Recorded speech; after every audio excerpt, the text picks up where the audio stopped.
हर हर महादेव। 17वां अध्याय।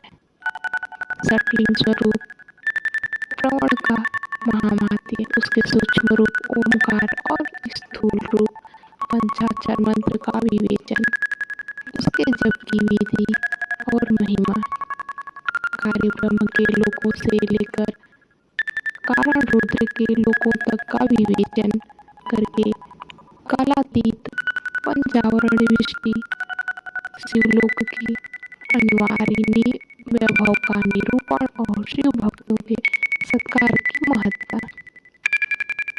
ऋषिगण बोले, हे महामुने, हे प्रभु, आप हमारे लिए क्रमशः षडलिंग स्वरूप प्रणव का महामात्य और शिव भक्त के पूजन की विधि बताइए।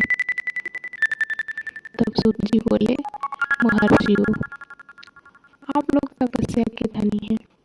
आपने यह बड़ा सुंदर प्रश्न उपस्थित किया है, लेकिन इसका ठीक ठीक उत्तर महादेव जी ही जानते हैं, दूसरा कोई नहीं। तथापि भगवान शंकर जी की कृपा से ही मैं इस विषय का वर्णन करूंगा। वे भगवान शिव हमारी और आप लोगों की रक्षा का महान भार बारंबार स्वयं ही ग्रहण करें। नाम है प्रकृति से उत्पन्न संसार रूपी महासागर का। प्रणव इसे पार करने के लिए दूसरी नाव है, इसलिए विद्वान इसे ओंकार को प्रणव की संज्ञा देते हैं।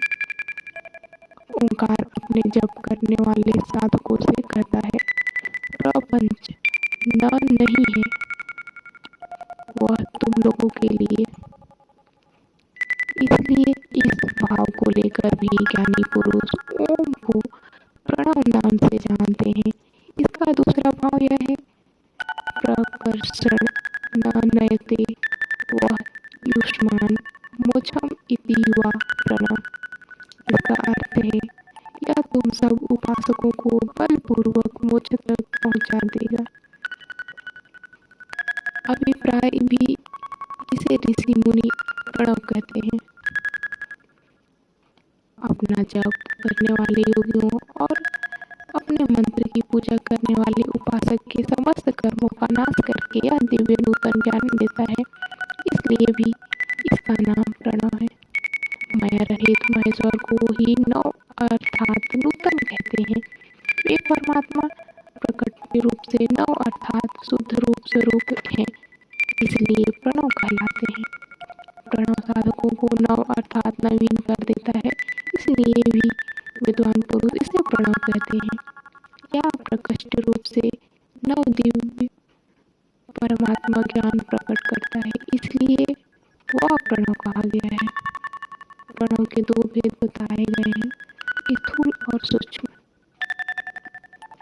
एक अक्षर रूप जो ओम है उसे सूक्ष्म जानना चाहिए, और नमः शिवाय इस 5 अक्षरों वाले मंत्र को स्थूल समझना चाहिए। जिसमें 5 अक्षर व्यक्त नहीं है वह सूक्ष्म है, और जिसमें 5 अक्षर सुस्पष्ट रूप से व्यक्त है वह स्थूल है। जीव मन मुक्त पुरुष के लिए सूक्ष्म जीव के जप का विधान है, वही उसके लिए समस्त साधनों का सार है। यद्यपि जीवन मुक्त के लिए किसी साधन की आवश्यकता नहीं है, वह अपनी देह का विलय होते तक सूक्ष्म प्रणव मंत्र का जाप और उसके अर्थभूत परमात्मा तत्व का अनुसंधान करता रहता है। जब शरीर नष्ट हो जाता है तब वह पूर्ण स्वरूप ब्रह्म स्वरूप शिव को प्राप्त कर लेता है, यह सुनिश्चित है। हर हर महादेव।